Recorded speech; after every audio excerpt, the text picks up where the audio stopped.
chỉ mùa gò chùa gì lý nu cuốn dây có mùa cụ chân nia nu nia mòn gió gió gió kể lu chi pu nu pro cụ chân mua trâu hồng đua chi chân gió trong chia có dù nhỏ to hào bé lũ rau cao xinh nhỏ lo cha nú nó có từ mù lời có trẻ tha chânพ่อ xưa trầu cu nụ nó lo gió cha chỉ mua có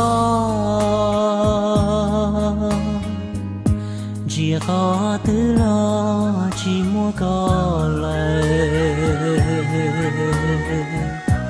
có trẻ ta chân rong cả nông cô có trẻ của mùa trong của nó lo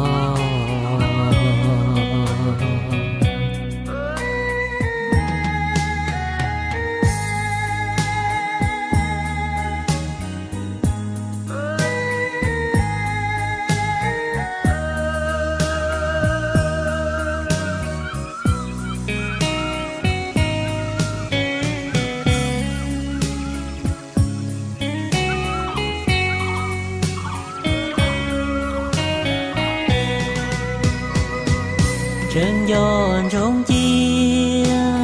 có dù nhỏ to hào bé lũ rau cao xinh nhỏ